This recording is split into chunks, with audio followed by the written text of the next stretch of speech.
अर्थ की आकांक्षा से जाते हैं।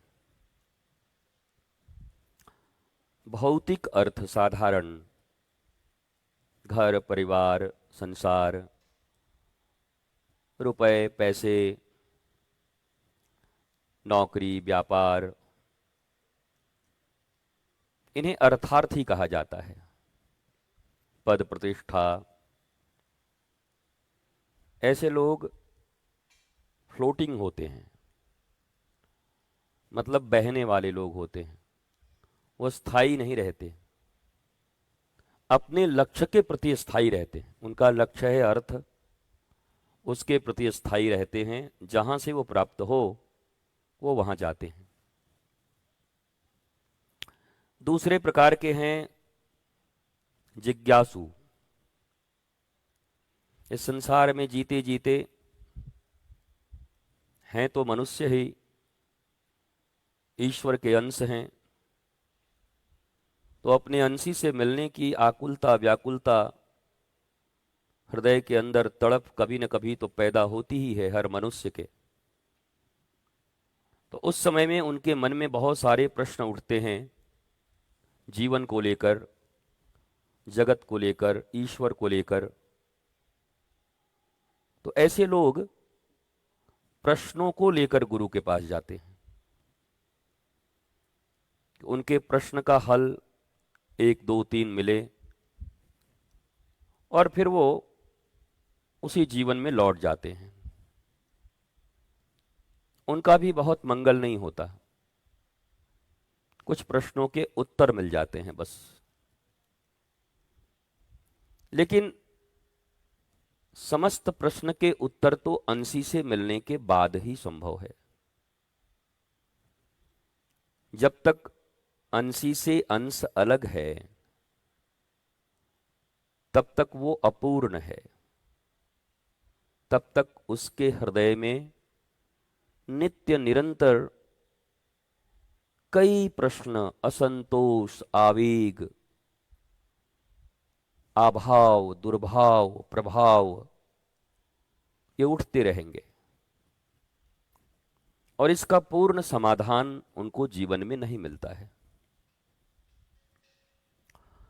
पर तीसरे प्रकार के जो शिष्य या भक्त हैं उन्हें मुमुक्षु कहा जाता है। अर्थार्थी, जिज्ञासु और मुमुक्षु, ये मुमुक्षु भाव को लेकर आने वाले ही वास्तव में भक्त और शिष्य हैं। अर्थार्थी से जिज्ञासु की ओर प्रमोशन होता है। कभी कभी अर्थार्थी आदमी थोड़ा ऊपर उठता है, अरे यार कमाते ही रहेंगे कि कुछ प्रश्न का भी हल चाहिए, भगवान कौन होते हैं, तो प्रमोशन हुआ उसका। और फिर जिज्ञासु का प्रमोशन मुमुक्षु की ओर हो सकता है और होता भी है। पर कई पूर्व जन्म के संस्कार के कारण अर्थार्थी भी नहीं होते, जिज्ञासु भी नहीं होते। वो सीधा ही मुमुक्षत्व की भावना लेकर गुरु के पास आते हैं। पर ये विरले होते हैं, करोड़ों में एक, अरबों में 3 4 5 10 50 100। अच्छा, अर्थार्थी होना भी बुरी बात नहीं है। मुमुक्षुत्व का अर्थ है जो मुमुक्षा की भावना से उनके पास आया है, मतलब मुक्ति की भावना से। मुक्ति से कम कुछ भी मुझे नहीं चाहिए। मुक्ति मतलब एंजाइटी से, प्रश्नों से। ये जितने भी मन के द्वारा उत्पन्न प्रश्न हैं जीवन में या मन के बहाव हैं, उनकी स्थिरता के लिए वो आते हैं कि मुझे मुमुक्षा से कम कुछ नहीं चाहिए गुरुजी, इससे कम पर बात बनेगी ही नहीं। आप रेडी हो तो बताओ, नहीं तो मैं दूसरा चुनूं। ऐसा शिष्य भी बड़ा तगड़ा होता है। और गुरुजी समर्थ रहे तो कहेंगे कि हाँ ठीक है आ जाओ, और गुरुजी अगर समर्थ न हो तो कह देंगे वहां जाओ। पूर्व काल में आपने देखा होगा कई बार कोई शिष्य गुरु के पास आया, संत के पास, तो संत भेज देते थे वहां पर। आपने देखा होगा दशरथ जी जब आए पुत्र की भावना से, तो गुरु वशिष्ठ ने कह दिया कि आप जाइए, श्रृंग ऋषि के पास जाइए, आपकी जो कामना है वहीं पूर्ण होगी। तो वैसे ही मुमुक्षा की भावना को लेकर, मुमुक्षा का सीधा सीधा अर्थ है the blissful stage of life, mind का वो स्टेज जहां आप पूर्ण तरीके से ब्लिसफुल हो जाते हो। फिर वहां शंका लंका, ऊंच नीच, आकर्षण विकर्षण ये नहीं होता। वो अवस्था है। शरीर को कष्ट तो होता है। अच्छा ये बताओ, जब आरुणी बरसात के उस रात में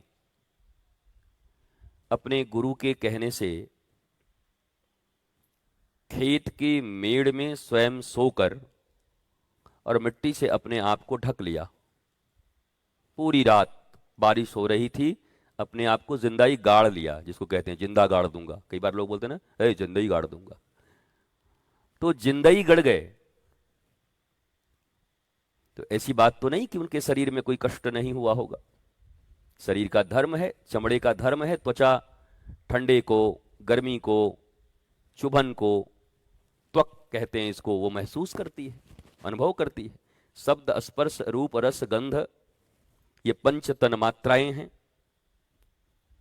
शब्द सुनाई पड़ेगा, स्पर्श को महसूस कर पाओगे, रूप को इन आंखों से देख पाओगे, रस को इस जिह्वा से ले पाओगे, गंध को इस नासिका से ले पाओगे।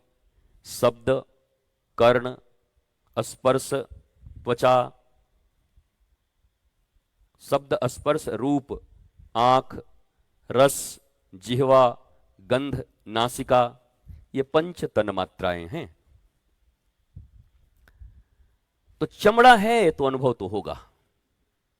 तुम भक्त रहो कि भक्त न रहो, तुम लंदन में जन्म लो कि अफ्रीका में लो, कोई फर्क नहीं पड़ता।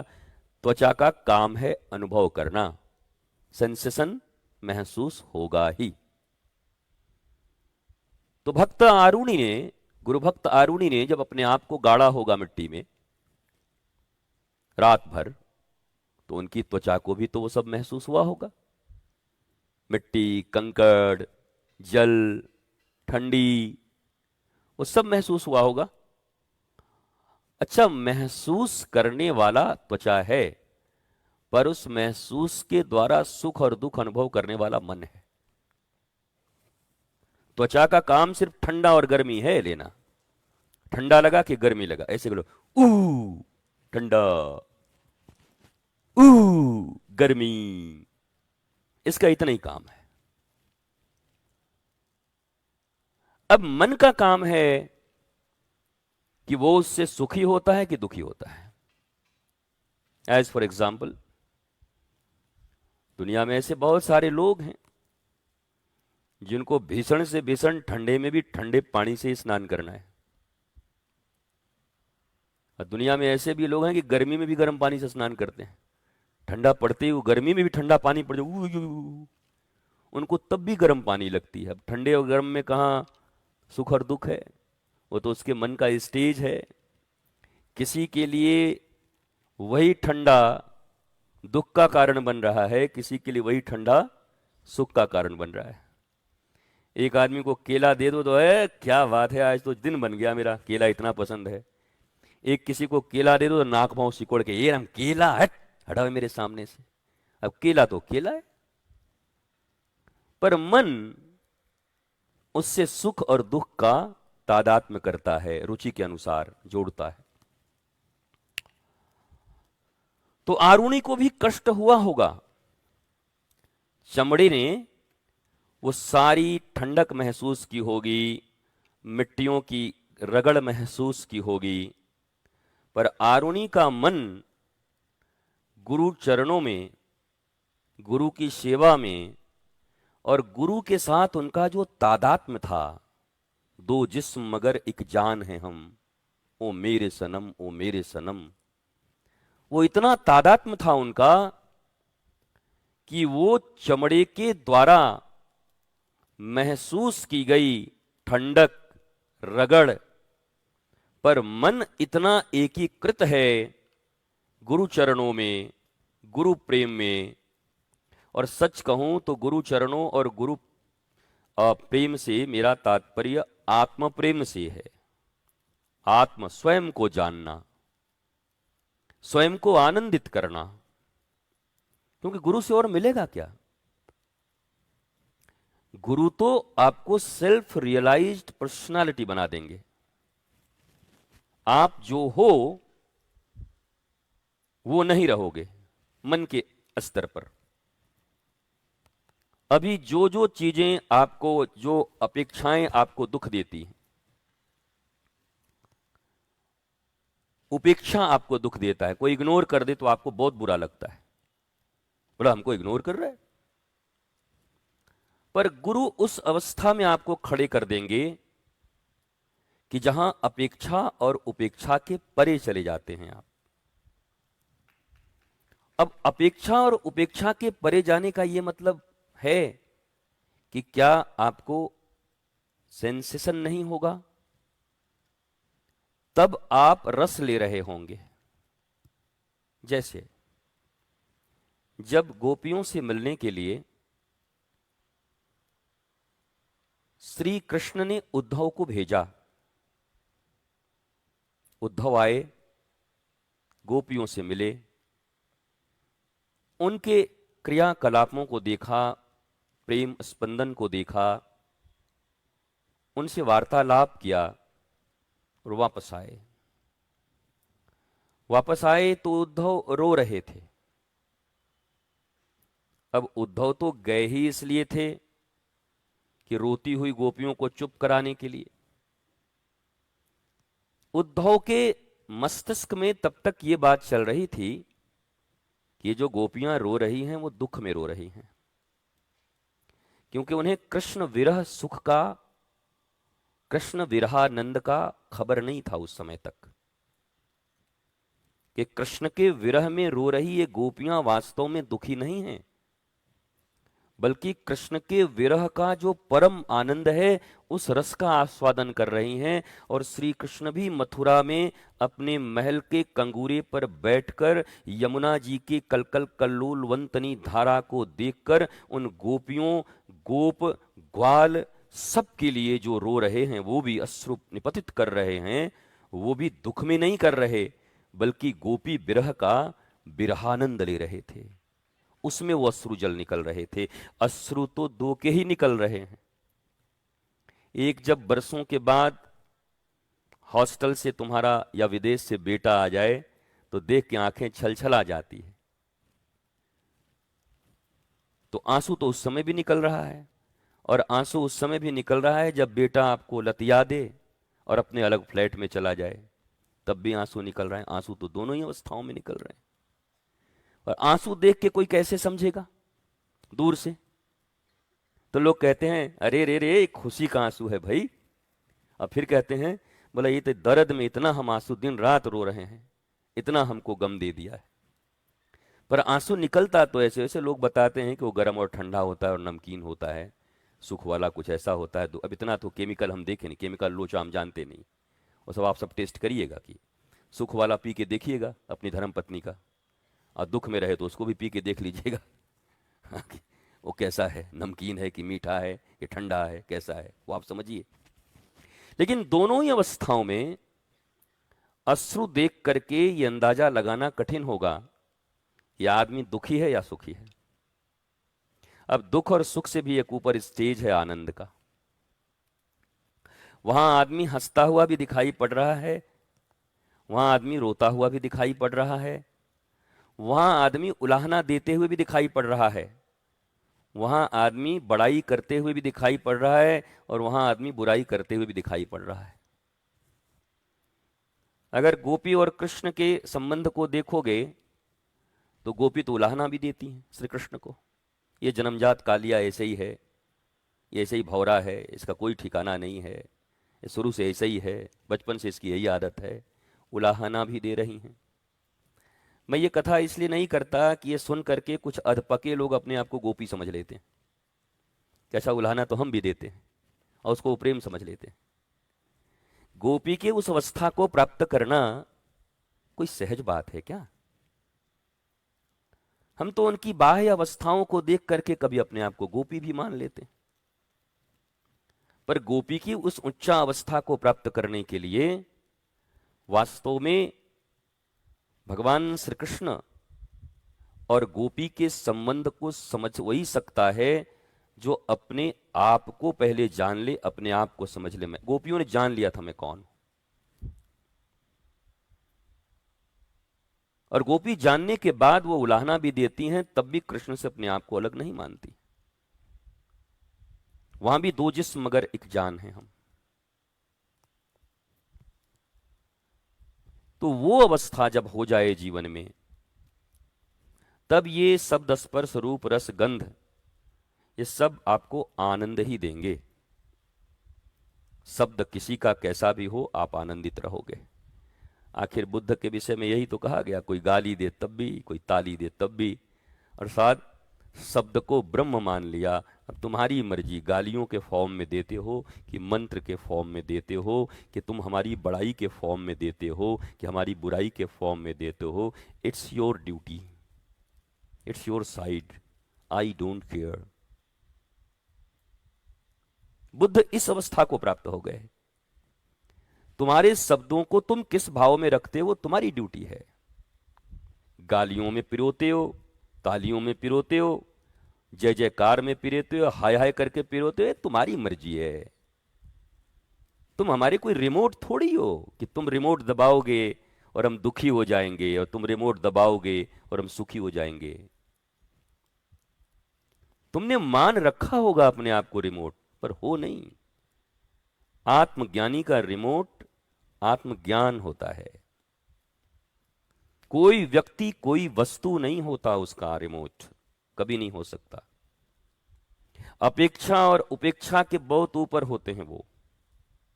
न अपेक्षा है, न उपेक्षा से उनको कोई दुख है, न उस उपेक्षा से उनको कोई सुख है, क्योंकि दुख और सुख के ऊपर की जो स्टेज है वो वहां आनंद कंद भगवान श्री कृष्ण चंद्र के चरणारविंदों में बैठे हुए हैं, राधा रानी के चरणारविंदों में बैठे हुए हैं, आत्मज्ञान आत्मबोध के चरणारविंदों बैठे हुए। इसलिए बाहर से देख करके किसी को भक्त, और किसी को भक्त मानोगे क्यों? मान लेने में भी बड़ी खतरनाक बात है। तुमने अगर किसी को भक्त मान लिया और काल नेमी हुआ तब? हनुमान जी तो ज्ञानी थे, पहचान गए, तुम कैसे पहचानोगे? प्रताप भानु नाम का राजा हुआ तो किसी दूसरे भाव से वो भक्ति कर रहा हो। इसलिए अपनी भक्ति को अपने ही वर्धित करने का प्रयत्न करिए, मोटिवेट मत होइए, क्योंकि जो आपको मोटिवेट कर रहा है कल वो आपको डिमोटिवेट भी कर सकता है। जिसको देखकर आज आपकी भक्ति उछल रही है, कल अगर वो गलत पथ पे चला गया तो तुम्हारी जिंदगी तो गई, समाप्त हो गई। It's not your realization, it's your dependency, और डिपेंडेंसी ठीक नहीं है। माहौल मिलता है, भजन मिलता है, कीर्तन मिलते हैं, अपने जैसे लोग मिलते हैं, चर्चा करने में अच्छा लगता है, रस की चर्चा होती है। तो अब जरा देख लो कि रस की चर्चा में करते करते करते अपने आप को मापा करो कि रस की चर्चा में तुम्हारा दिल लगता है या धीरे धीरे उस व्यक्ति से तुम्हारा दिल लग गया। It's a finer line of devotion. You have to detect it. ये बहुत फाइनर लाइन है. भक्ति के प्रति अनुरक्ति है या उस समय उस व्यक्ति के भीतर भक्ति दिख रही थी, उसके साथ वार्ता करना अच्छा लग रहा था, रस की चर्चा अच्छी लग रही थी. अब काल कर्म के आधार पर वो अजामिल बन गया, उसके बाद भी तुम्हें वो अच्छा लग रहा है. और कई बार ऐसे ही लोगों की भक्ति का हरण होता है. एक बार नहीं, युग युगांतर से, कल्प कल्पांतर से और दिग दिगांतर में जब जब किसी सीता रूपी भक्ति का हरण हुआ है तो ऐसे ही किसी कारण के द्वारा हुआ है. गुरु क्या करते हैं, बस आपको ये बताते जाते हैं कि अपनी भक्ति का वर्धन कैसे करोगे. भक्ति जरूरी क्यों है? बोला अहम भक्त पराधीनो, भगवान ने कहा है हम भक्त के अधीन हैं. भगवान कौन है? बोला सब कुछ जिनके अधीन में है. मतलब राजाओं के राजा, बापों के बाप, महाबाप, परम पिता जिनको कहते हैं. तो उनको अपने अधीन करने के लिए, उनको प्रसन्न करने के लिए जिस सिग्नेचर का चेक चलता है या जो चेक चलता है उसका नाम है भक्ति. उससे विड्रॉवल हो जाएगा दुनिया की हर खुशी, हर आनंद, हर मस्ती, हर कुछ. और नहीं ये दो चार पैसे कमा के और दो चार पद लेके, ऐसे तो बड़ी रावण कंस घूमते रहे पूरी जिंदगी, उनको क्या मिला? ऐसे लोगों की जिंदगी बड़ी दुख से भरी होती है. वो दिखते हैं बस, और दिखते भी किनको हैं? जिनको अपेक्षा होती है. नहीं तो सुदामा से किस पूछो तो एक बार कि कोई राजा आज तक दिख पड़ा क्या उनको? जब कृष्ण ही नहीं दिख पड़े उनको राजा ठीक से, जो सचमुच के थे, तो बाकी राजा वाजा दिखते होंगे क्या सुदामा को? जिनको दिखता है उन्हीं को दिखते होंगे. पर जिनकी भक्ति है, जो डूबे हैं अपनी मस्ती में आत्मज्ञान की, उनको कहां कोई राजा रंक नजर आता है. आए हैं सो जाएंगे राजा रंक फकीर. वो तो इस स्टेट में रहते, इस मौज में रहते. तो प्रभु भावित होना और प्रभावित होना, ये दो शब्द हैं.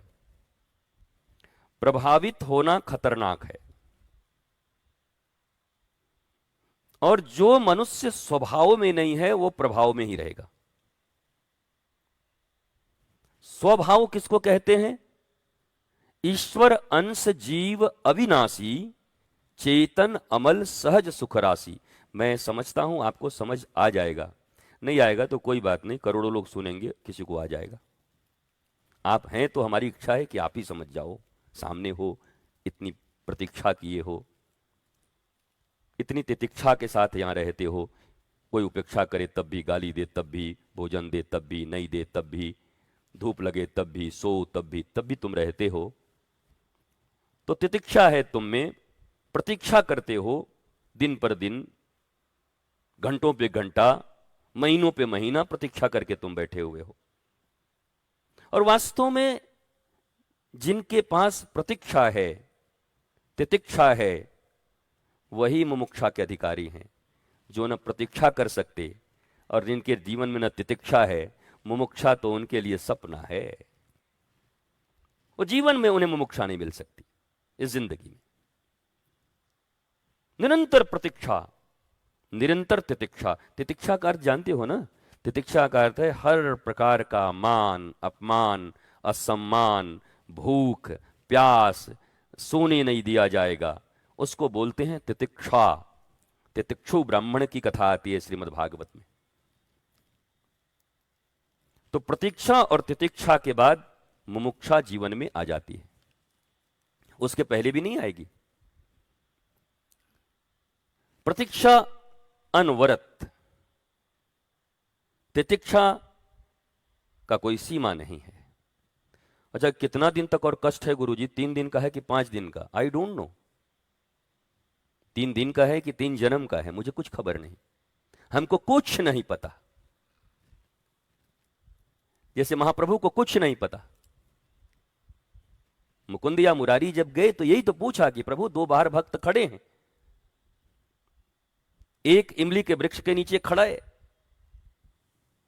और वो जवान आदमी है, और एक कदम्ब के वृक्ष के नीचे खड़े हैं, 30-40 पत्ते उसमें दिख रहे हैं पर एकदम वृद्ध हैं, और दोनों ने पूछा है कि हमको दर्शन कब होगा, क्या हम भी दर्शन कर पाएंगे प्रभु के, महाप्रभु के। तो मुरारी जब बाहर आए तो वहां भगवान ने कह दिया, महाप्रभु ने, चैतन्य महाप्रभु ने, यद्यपि हमारे शास्त्रों में भी कथा है नारद जी को लेकर के, फिर बाद में फिर महाप्रभु को लेकर के फिर ये कथा है, ये कथाएं रिपीट होती रहती हैं। तो आकर के बोला, उन्होंने कहा भैया जाके बोल दो जिस जिस वृक्ष के नीचे जो खड़े हैं उतने ही जन्म तक अभी तपस्या करें, उसके बाद मिलेंगे। ये बूढ़ा आदमी तो महाराज खड़े थे 30-40 वाले पे, तो बोला भाड़ में जाए, जब इतने जन्म के बाद ही मिलेंगे तो अभी कुछ आनंद कर लें। बताओ 80 साल हो गया था शादी नहीं के पहले, तो हम शादी करेंगे अब चल के। निकल लिए, मारे कट लिए, कल्टी मार लिया। और जब जवान के पास गए तो इमली के वृक्ष के नीचे खड़ा था महाराज, लाखों वृक्ष, लाखों पत्ते, जितने आसमान में तारे उतने इमली के वृक्ष में उतने पत्ते।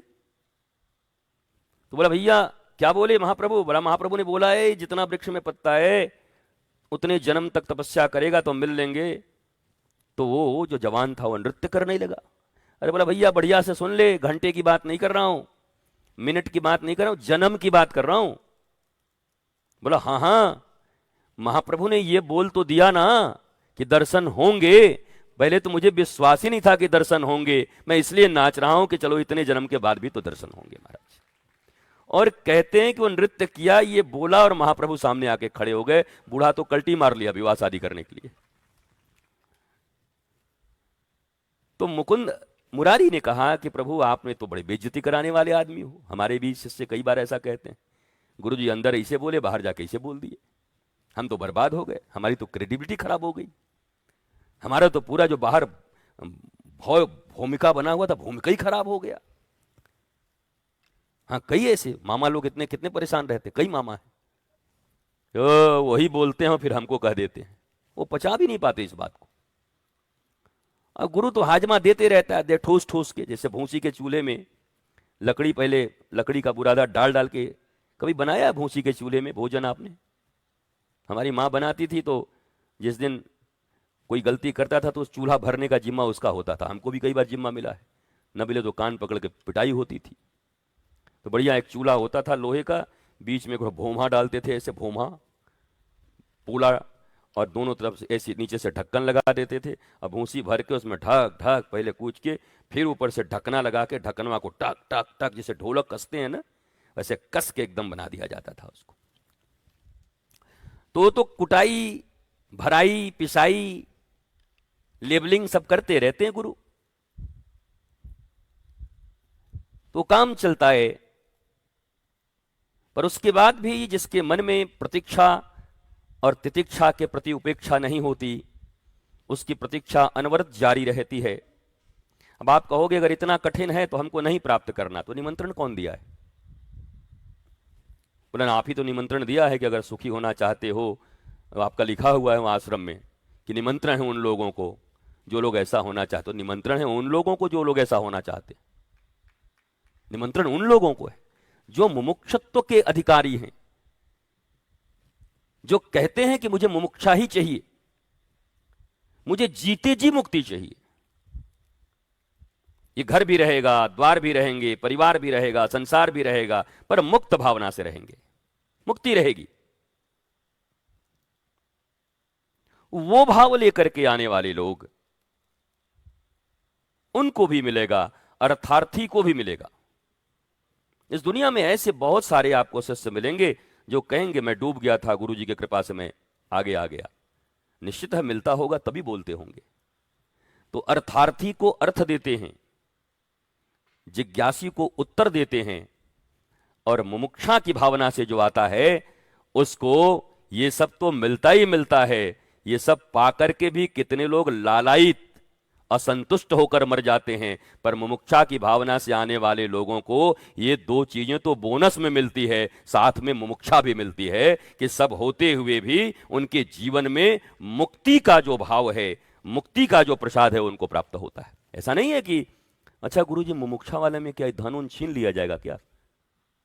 हाँ, कई लोग पहले प्रश्न करेंगे आरटीआई लगा के, अच्छा इसमें पद प्रतिष्ठा का कोई मामला तो नहीं है, मिलेगा ना? तो कोई कह दे कि नहीं इसमें तो नहीं मिलेगा, तो हमको तो नहीं चाहिए। कोई कहे मिलेगा, मिलेगा तब तो हम चल ठीक कोशिश करते। तो ये बता दूं कि ये सब प्राप्त हो सकते हैं, सब कुछ मिल सकता है, लेकिन सब कुछ उसी को मिल सकता है जो मुमुक्षा के लिए आता है। जो केवल अर्थ के लिए आएगा, वो अर्थ के बाद फिर वो समाप्त हो जाएगा।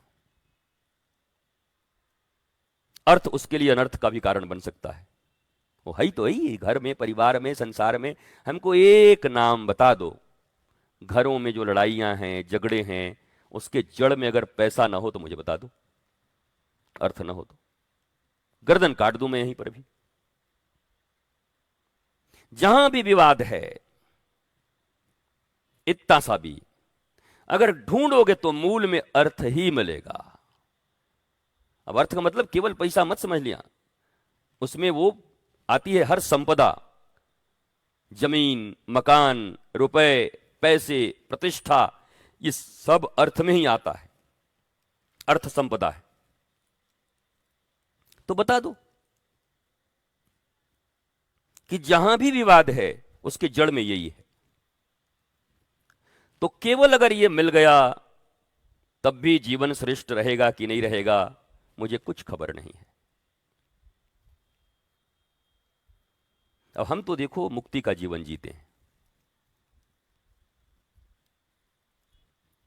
ये गुरु की दी हुई सौगात है, न उपेक्षा है न अपेक्षा है। तुम आओ तुम्हारी मर्जी, तुम जाओ तुम्हारी मर्जी। अब ये सुनकर तुम नाराज मत होना मेरे ऊपर, ये नाराज होने का विषय नहीं है, बल्कि तुम भी ऐसे बन पाओ जीवन में, क्योंकि 8 अरब की जनसंख्या है, गिद्धों की तरह बोटी नोच के खा लेंगे तुम्हारे ये। जितनों को जानते हो जीने नहीं देंगे तुम्हें। मन कुत्ता दर दर फिरे, दर दर दुर दुर होए, कितना दर बदलोगे? इस दरवाजे से उस दरवाजे, उस दरवाजे से उस दरवाजे। अच्छा बड़ी वाली बुआ हमको नहीं मानती, छोटी वाली के पास जाएंगे, छोटी भी लुआठी मारेगी कुछ दिन के बाद। अब माल रहे तो बड़ी भी प्यार करेगी। ये बुआ टुआ फुआ, मासा मासी, काका काकी, मित्रता, फ्रेंड, बैंड, ये कब तक है? कभी रियलाइज किया है? कभी सोचा है? क्या कारण है कि तुमसे बड़े तुमसे दोस्ती नहीं करते, कुत्तों की तरह उनके दरवाजे पर जाके नंबर लगाए बैठे रहते हो? अंबानी और मित्तल और जिंदल से मिलने के लिए कुत्ते बनकर खड़े रहोगे उनके द्वार पर कि एक बार मिल ले। तुम्हारे ही बराबरी में अगर तुम 100 पति हो तो 100 पति वाले तुम्हारे साथ साथ होंगे, शादी विवाह में आएंगे जाएंगे। 1000 वाले को 1000, करोड़ वाले के करोड़, अरब वाले के अरब। तो तुमसे संबंध है कि तुम्हारी स्थिति से संबंध है उनका? आज तुम बड़े बन जाओ, उनसे बड़े तो पहले तो बनने नहीं देंगे तुमको। सबसे ज्यादा कष्ट उन्हीं को होगा जो तुम्हारे साथ रहते हैं। अच्छा हमारे ही साथ रहते रहते हो, देखते देखते ऐसा, कल तक हाफ पैंट पे चल रहा था। किसी बाहरी दुनिया आदमी को कोई कष्ट नहीं होगी। अमेरिका में कोई बैठा हुआ आदमी तुम्हारे करोड़पति बनने से नाराज नहीं होगा, पर तुम्हारा पड़ोसी, तुम्हारा परिवार, तुम्हारा रिश्तेदार, भट्ठी जल पड़ेगी उसकी, और तुम इन्हीं के साथ संबंध बनाए घूम रहे हो। शादी भी, विवाह भी, बर्थडे भी, आना भी, जाना भी, फोन भी, जो तुम्हारी भौतिक प्रगति में भी खुश नहीं है। आध्यात्मिक तो छोड़ दो, वो तो तुम्हारे बाप की हस्ती नहीं कि तुम प्राप्त कर लो। तुम्हारे भौतिक प्रगति में भी जो तुमसे खुश नहीं है, तुम्हारे विरोध में ही खड़ा है, तुम्हारे लिए दुर्भावना ही रखता है, बल्कि 2-4-10 हजार खर्च करके कहीं पूजा इत्यादि करवाना हो, ये जो तंत्र मंत्र इत्यादि करते हैं, तो वहां भी करवा देता है कि महाराज जी इसका कैसे होगा, मामला बनाइए, सेट करिए, तो टंगवा टूट जाए इसका, बस इतना कर दीजिए, लूट जाए, बर्बाद हो जाए। पर वारे तुम्हारी रिश्तेदारी। अब यही बात जब कोई गुरु तुम्हें समझाता है तो तुम उनको ही शत्रु मान लेते हो, उनके प्रति तुम्हारे हृदय में कुलबुलाहट उठ जाती है। ये ऐसा हुआ जब कोई फोड़ा हो गया है और कोई बचपन में जैसे कोई दबा के और निकाल दे उसके पीप को और सफाई करके अच्छा सा मलम लगा के ठीक कर दे, तो दबाने वाले के प्रति कभी भी भाव नहीं रहता था, बच्चों का रहता था नहीं रहता था। कोई घाव पकड़ दे, अरे उसी को गाली देता, उसी को रोता है, बिलबिलाता है उसके लिए। गुरु भी जो तुम्हारे मन में पड़े हुए फोड़े हैं ना, उनको जब पकड़ते हैं तो तुम बिलबिलाने लगते हो, गाली देने लगते हो, ऊंच नीच बोलने लगते हो। तुम्हारे फोड़े का इलाज हो रहा है, तुम करवा लो। अब मैं पूछता हूं, अगर स्वस्थ हो तो हॉस्पिटल आए भी क्यों? एक आदमी स्वस्थ हो, आईसीयू में जाकर कह रहा है कि हमको भर्ती कर दीजिए, आईसीयू में जाएगा तो लगाएगा यहां पर। तो तुम स्वस्थता होने का भी दंभ भरते हो।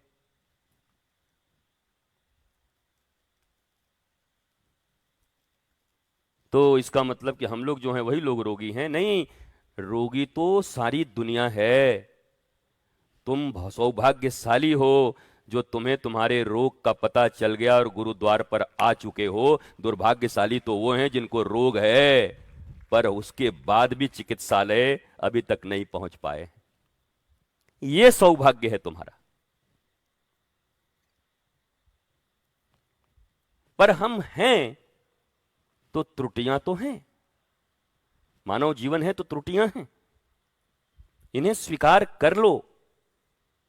जो जितनी मात्रा में स्वीकार करने लगता है उतनी मात्रा में उसकी उन्नति होनी प्रारंभ हो जाती है।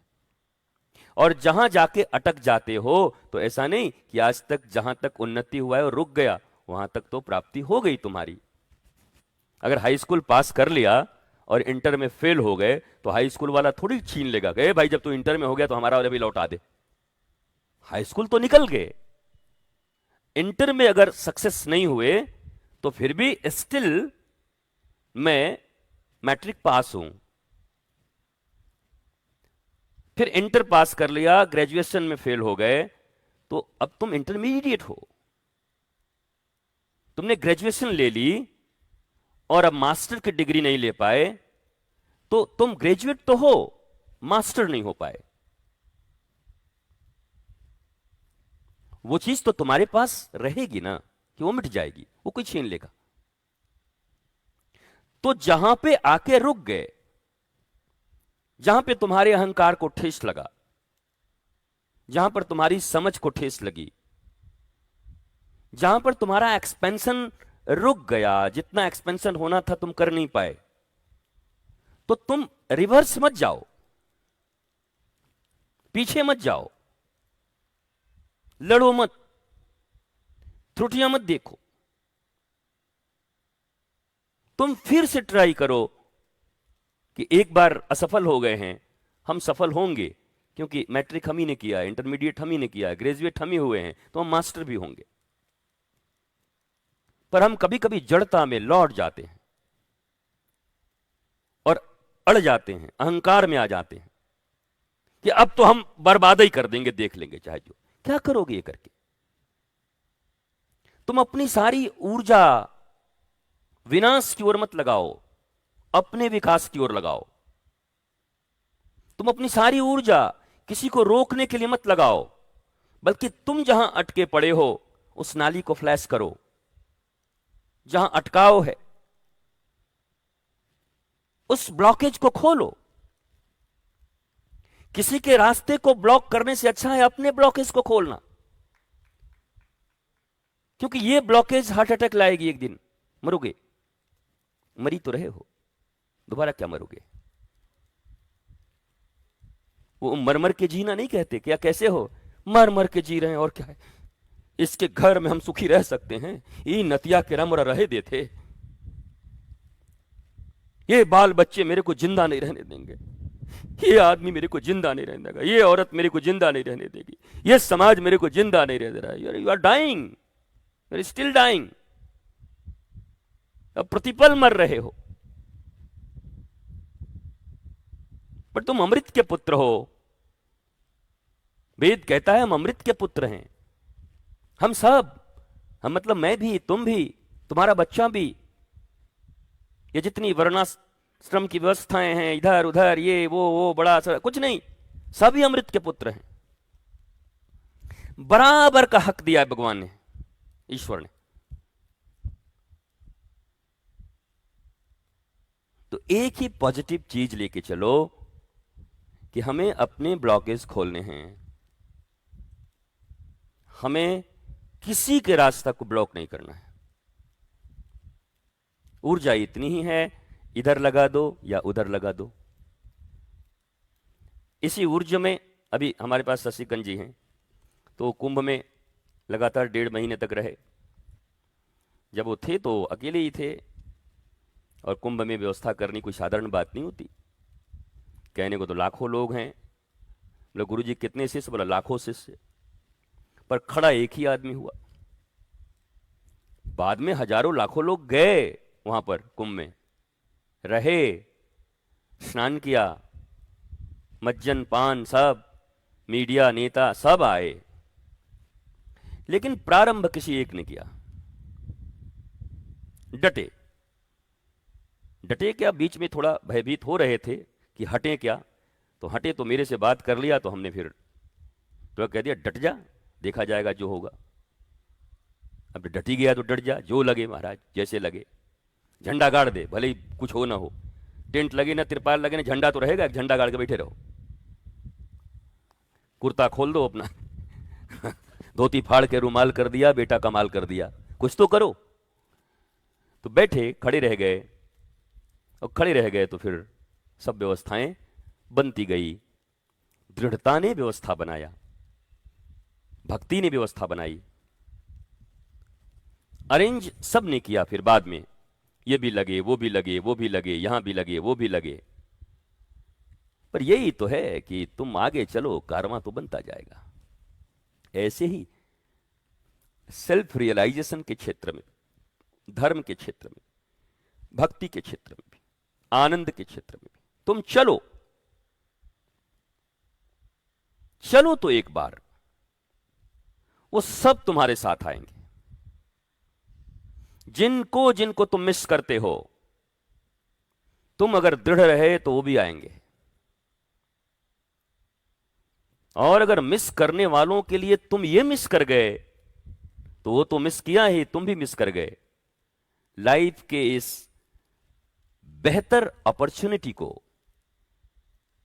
वन ऑफ द बेस्ट नहीं, only one opportunity, one of the best मतलब 10 होते हैं, ये तो अकेला है, single opportunity of the life. इस अपॉर्चुनिटी को मत खो। जीवन एक अवसर है, जीवन एक उत्सव है, पर उत्सव से पहले अवसर है। जिसने अवसर को पहचाना उसी का जीवन एक उत्सव है, जिसने इस अवसर को गंवाया उसका जीवन उत्सव नहीं, बल्कि उसका जीवन तो फिर बड़ा बेचैनी में है, तकलीफ में है, दुख में है। तो कह तो सब देते हैं जीवन एक उत्सव है, जीवन एक उत्सव, अवसर भी तो है, अवसर को चुनो तो। अब या तो ये चुनो या फिर वो चुनो। और तो फिर वो बुल्ले शाह की तरह, ए बुलिया, चाहे इत्थे लगा चाहे इत्थे लगा महाराज, अगर इधर रहा तो फिर मामला गड़बड़, अब निकाल के इधर लगा दिया तो मामला बन गया। तो लगाना तो पड़ेगा आपको, डायरेक्शन तो चेंज करना पड़ेगा, बदलना पड़ेगा। रिजिडिटी आएगी, अहंकार आएंगे, क्रोध आएंगे, हर्डल्स आएंगी, बाधाएं आएंगी, पर you have to do it. तुमको ये करना है, जीना है तो करना पड़ेगा, आनंदित होना है तो करना पड़ेगा। कौन सी ऐसी चीज है जो बिना किए तुम्हें मिला है आज तक? 2 रोटी नहीं मिली, रिश्तेदार नहीं मिले।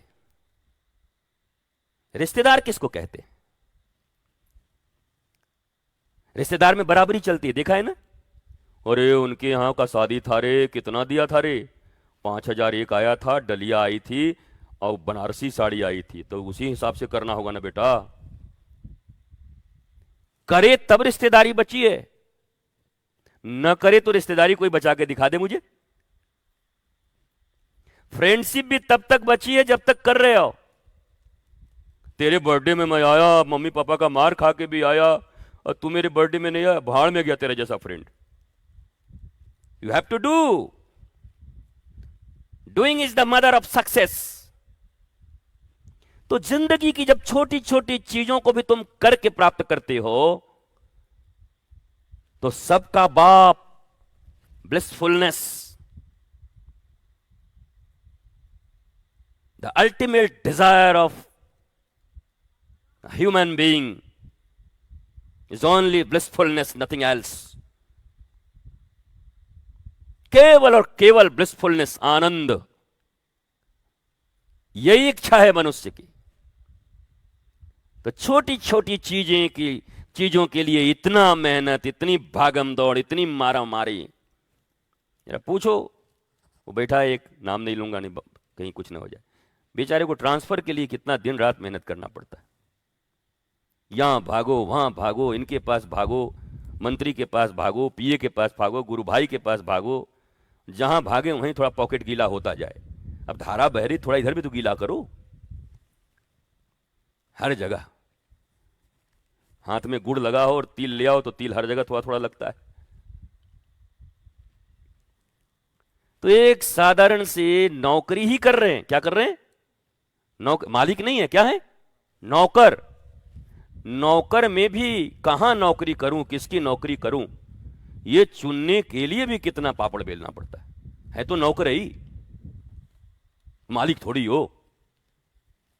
मैं कोले के नौकरी हो? अरे हथवा जोड़ के वो बता देगा क्या कि हम ही हैं? बताओ, ये और बता देगा। वो पहले जैसे पकड़ते नहीं थे कि चोरी कौन किया है नहीं पता है, ठीक है, हाथ में सब लोग चावल पकड़ो, जो चोरी किया होगा हाँ, वो चावल पीला हो जाएगा। जो चोरवा रहता है वो धीरे से देखता है कि पीला तो नहीं हो गया तो उसी में पकड़ते हैं फिर सब कि हाँ यही चोर की, पकड़ो इसको, निकल 12। तो नौकरी में भी कहीं ट्रांसफर हो जाए, इसके लिए इतने पापड़ बेलने हैं। और यहां भी वर्तमान में आनंदम धाम में प्रसाद खाना, टाइम से अगर नहीं खाए तो कई लोग इसमें बहुत प्रवीण हैं। सत्संग हो न हो, भजन हो न हो, सफाई हो न हो, और एकदम दास मलुका कह गए सबके दाता। पहले ही पंगत में 3 थाली, बाकी लोग बैठे रह गए। फिर 12 बजे रात में दोबारा बने।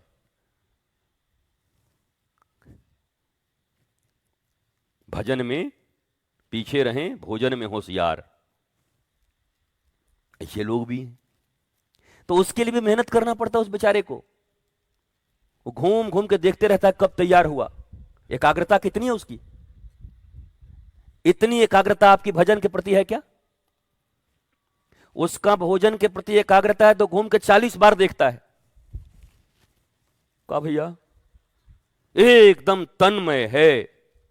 अब बड़ा इत्यादि बने तो फिर मत पूछो, फिर तो एकाग्रता 100% ज्यादा बढ़ जाता है। और तो क्या वही एकाग्रता आपकी है आत्मज्ञान के लिए, हरि सेवा के लिए, गुरु सेवा के लिए? और उत्सव आज तो है, आज तो और महोत्सव में बहुत काम करना है। क्या आपकी भी ऐसी एकाग्रता है उत्सव में रस लूटने का? नहीं है। तो आपका अटेंशन जिस काम के प्रति है वहां आप सक्सेस हो। अटेंशन, हार्ड लेबर,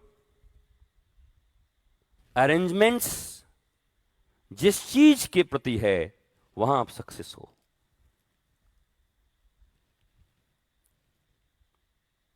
जिस चीज के प्रति नहीं है वहां आप सक्सेस नहीं हो। Now you have to decide. आपको डिसाइड करना है कि आपको किस क्षेत्र में सफलता चाहिए। ऐसे क्षेत्र में चाहिए जिस सफलता के बाद भी करोड़ों दुख रखे हुए हैं, वो सफलता 2 कौड़ी की है। धनवान होना इस बात की गारंटी है कि ब्लिसफुलनेस तुम्हारे भीतर होगी।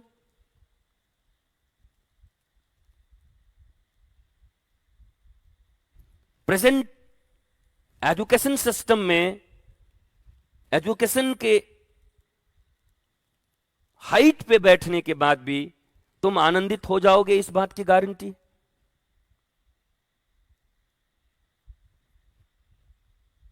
पर एक मार्ग है और यह विज्ञान है। धर्म का नाम बदनाम कर दिया गया है। अच्छा, धर्म नहीं, this is science, science of mind, science of peace, the science of love, science of blissfulness.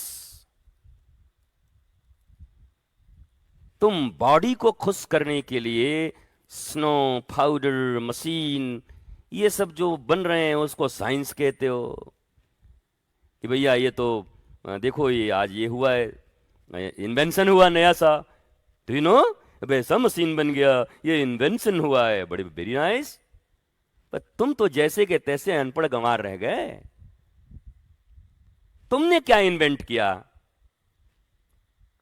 वर्तमान परिस्थिति में पूरे विश्व में मेंटल एंजाइटी और टेंशन और डिप्रेशन की बातें मैंने कई बार कह दी। तुमने क्या इन्वेंट किया? You are loser. उन्होंने बनाए होंगे मशीन, उन्होंने बनाए होंगे रोबोट, उन्होंने बनाए होंगे कुछ ऐसे टेक्निक करके,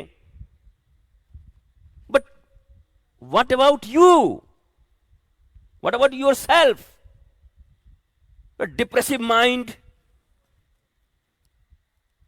मेंटल एंजाइटी के शिकार, थोड़ी सी बात में आत्महत्याओं के लिए राजी, किसी ने कुछ कह दिया तो दिन भर मूड खराब। Where is your invention? मेरे जीते जागते टेंशन, तुम्हारा इन्वेंशन कहां गया? तो तुम तो निरे गंवार रहे, अनएजुकेटेड, अ लोफर। बट ये थोड़े से कोट, थोड़े से पैंट, थोड़ी सी English, the poor language of this world, जिसको मैं भी बोल रहा हूं बीच बीच में, इसको जान के you are feeling like educated person.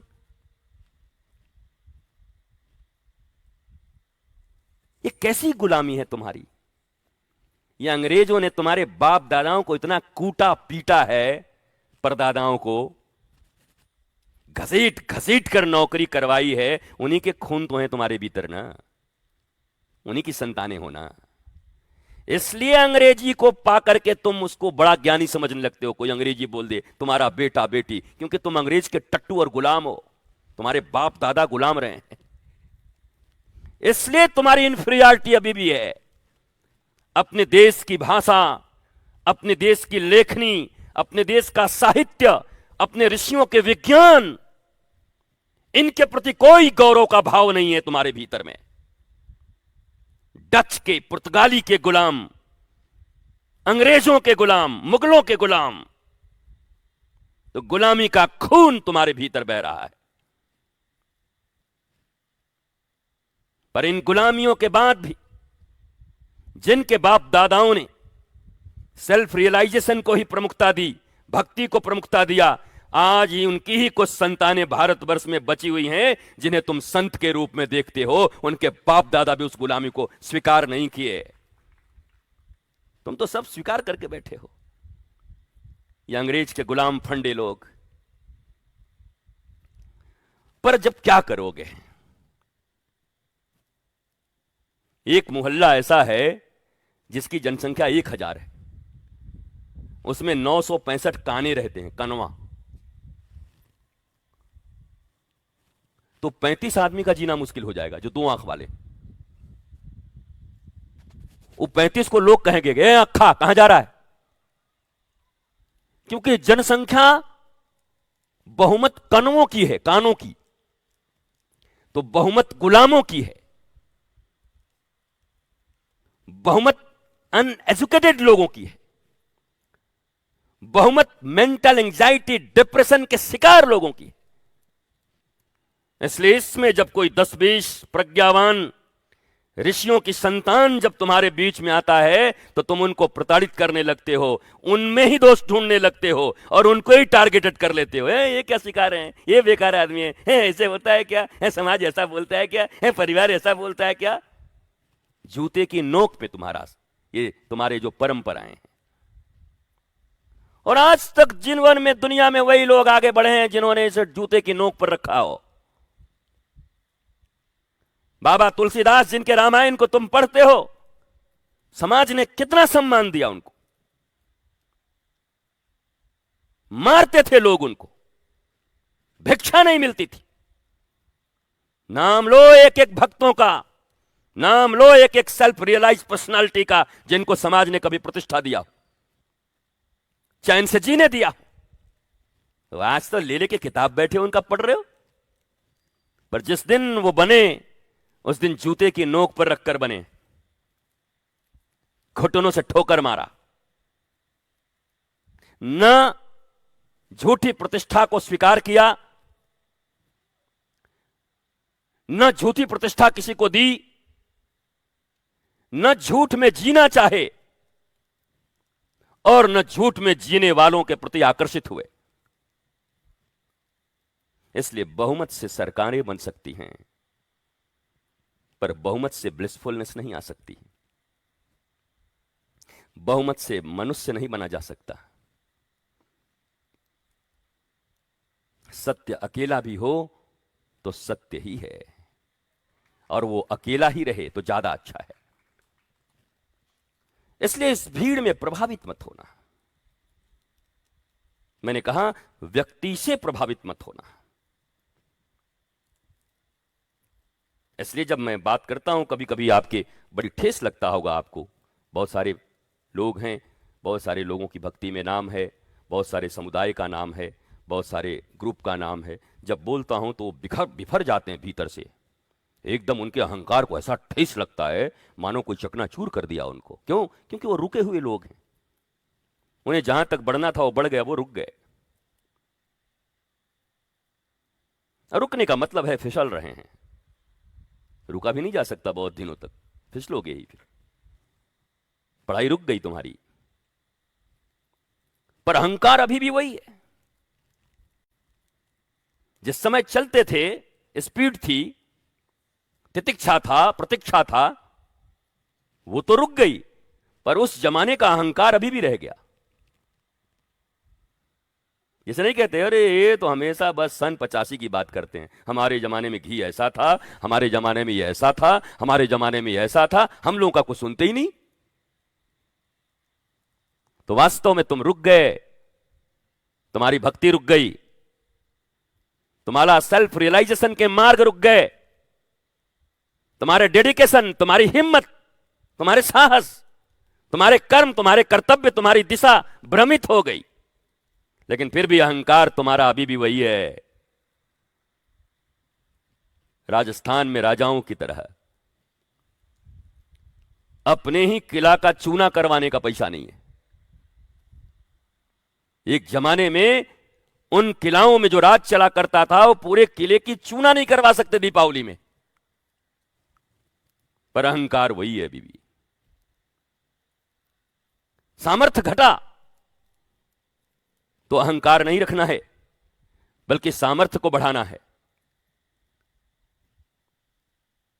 मेरे इशारे को ठीक से समझना, चाहे तुम इस पे सुन रहे हो चाहे सामने सुन रहे हो। तुम्हारे अहंकार खड़े हैं, पर तुम गायब हो चुके हो, तुम्हारी भक्ति गायब हो चुकी है, तुम्हारी प्रगति गायब हो चुकी है।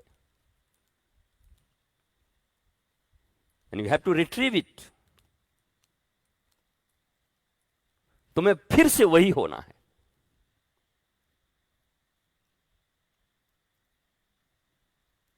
वीर कुंवर सिंह की तरफ 85 वर्ष की उम्र में भी तलवार उठाना है फिर से। और जितनी भी ये चीजें हैं जो तुम्हें भक्ति से, प्रेम से, शांति से और आनंद से और ईश्वर की ओर जाने से रोकती हैं, अपने ज्ञान के तलवार से फिर से एक बार चारों तरफ गदर मचाना है कि जैसे मैं था, आज मैं भी 85 साल की उम्र में मैं वीर कुंवर सिंह हूं, मैं लक्ष्मीबाई हूं। फिर उठाना है। डिप्रेशन में नहीं जाना, ग्लानि में नहीं जाना। ग्लानि में जाओगे तो और नीचे जाओगे। इतिहास इसलिए होता है कि याद करें, इससे सीख लें अतीत से। और मैं ही था जिसने ऐसा किया, उस जमाने में मैंने ऐसी भक्ति की है और अभी भी वही मैं हूं। मैं कर सकता हूं, मैं करूंगा।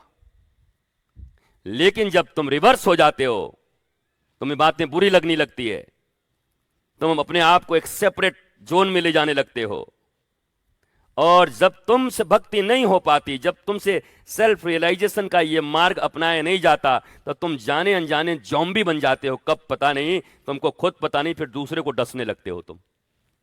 कर लो, हम लोग बहुत पहले किए हुए हैं। अब तुम बिल्कुल रिवर्स चले गए। कहां तो तुम देवता की तरफ जा रहे थे, अब तुम दानव ही बन गए खुद। इसलिए मैं कहता हूं, रुकना केवल रुकना नहीं होता। रुकने का मतलब है तुम रुक नहीं सकते। ऊर्जा का प्रवाह E=mc², आइंस्टाइन, यह नष्ट नहीं हो सकता। या तो इत्थे जाएगा या उत्थे जाएगा। या तो भक्ति के तरफ यह ऊर्जा लगेगी और नहीं तो भक्ति को नष्ट करने की तरफ लगेगी। बीच में कोई दूसरा रास्ता नहीं है।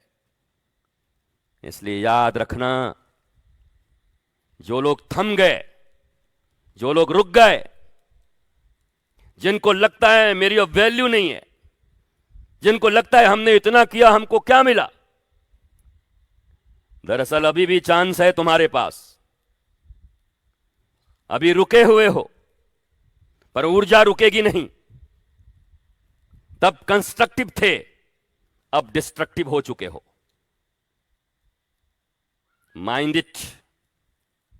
ध्यान दो अपने पर और रोको और सीखो अतीत से कि वो तुम ही थे जिसने भक्ति के ऐसे नए कीर्तिमान स्थापित किए, जिसने जीवन की प्रतिकूल परिस्थितियों के बाद भी, सामाजिक परिस्थितियों के बाद भी भक्ति का पथ चुना, भक्ति के मार्ग पर चले और अपने आप को आत्मज्ञानी बनाने की दिशा में आगे बढ़े थे। वो तुम ही हो।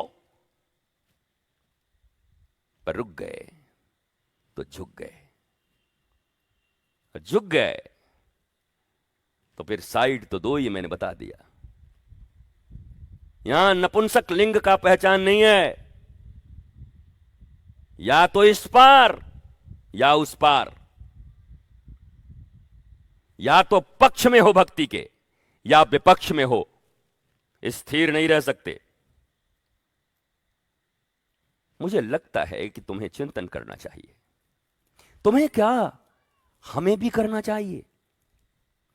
प्रत्येक जीव मात्र को यह चिंतन सदा करते रहना चाहिए कि मेरी प्रगति कहीं रुक तो नहीं गई। और रुकेगी तो रुकेगी नहीं। फिर एक नागिन होती है जो अपने ही बच्चे को खा जाती है, याद है ना। एक सांप ऐसा भी होता है जो अपने बच्चे को खा जाती है। भक्ति के क्षेत्र में इसका क्या अर्थ है?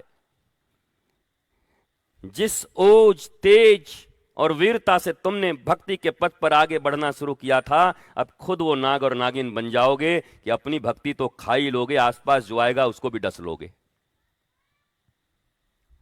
इसलिए व्यक्ति से कभी प्रभावित मत होना। विचार, वो विचार अभी जिसके भीतर में जिंदा है, जो उस पथ पर चल रहा है, वही तुम्हारा है।